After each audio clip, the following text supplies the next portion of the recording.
Hello. ഒരു കാര്യം ഞാൻ പറയാം. എന്നെ കൊണ്ട് കുഴി ചാടിക്കാനാണ് ഉദ്ദേശിക്കുന്നെങ്കിൽ നിങ്ങളെയും കൊണ്ടേ ഞാൻ വീഴൂ. എന്താ? ഒന്നും അറിയില്ലല്ലേ? എന്റെ മോനെ കാണാതായതിന്റെ പിറകില് നിങ്ങളൊക്കെ തന്നെയാണെന്നാ എന്റെ വിശ്വാസം. അന്നെന്റെ മുമ്പിൽ കാണിച്ചതൊക്കെ വെറും അഭിനയായിരുന്നല്ലേ? ആ, അങ്ങനെയാണെങ്കിൽ അങ്ങനെ. മാഡം കൊണ്ടുപോയി കേസ് കൊടുക്കും. കേസ് കൊടുക്കാനും? എന്തിന്? കേസ് എനിക്ക് സ്വന്തമായിട്ട് നടത്താൻ അറിയാം. പോലീസും കോടതിയൊക്കെ ഞാനാ. നീ സംസാരിക്കുന്ന അരുന്ധതിയല്ല യഥാർത്ഥ അരുന്ധതി. പരിചയക്കാരോടൊന്ന് ചോദിച്ചു നോക്ക്.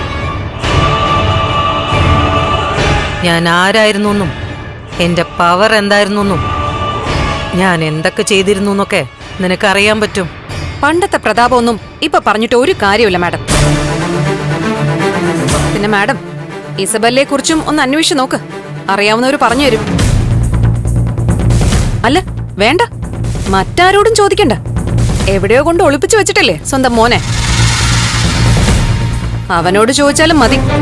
അവനെ നീയല്ലടി മാറ്റി നിർത്തിയേക്കുന്നേ. എന്നിട്ട് ഒഴിഞ്ഞു മാറാനും സംശയിക്കാതിരിക്കാനും വേണ്ടി ഞാൻ ഒളിപ്പിച്ചു. മാഡം ഇങ്ങനെ വളവളാന്ന് സംസാരിക്കുന്നത് കേട്ടോണ്ട് നിൽക്കാനേ എനിക്ക് സമയമില്ല. ഇപ്പൊ വിളിച്ചെന്തിനാ അത് പറ. എന്നെ SP ഓഫീസിൽ നിന്ന് വിളിച്ചിരുന്നു. നന്ദന്റെ മിസ്സിംഗ് കേസില് എന്നെ ചോദ്യം ചെയ്യണമെന്ന്.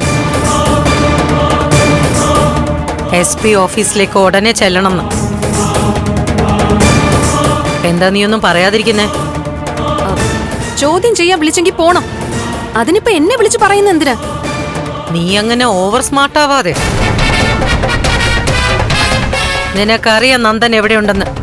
അത് നീ പറയണം. ഓഹോ, ഇപ്പൊ വാദി പ്രതിയായ ചന്ദ്രോത്ത് വീടിന്റെ ശത്രുക്കള് നിങ്ങളും മോനുവാ.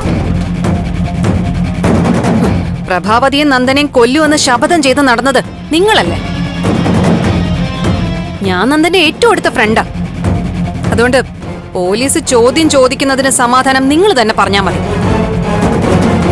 അല്ല, നിങ്ങൾക്കൊരു രക്ഷയ്ക്ക് വേണ്ടി എന്നെയും കൂടി ഇതിൽ വലിച്ചിടാനാണ് ഉദ്ദേശമെങ്കിൽ ആയിക്കോ. എന്ത് ചെയ്യണോന്ന് എനിക്കറിയാം. അതാണോ നിന്റെ തീരുമാനം? പിന്നല്ലാതെ. എന്റെ പൊന്നു മാഡം, ഞാൻ മലയാളത്തിൽ പറഞ്ഞു. നന്ദനെയും ഋഷിയെയും കുറിച്ച് എനിക്ക് ഒന്നും അറിഞ്ഞൂടാ.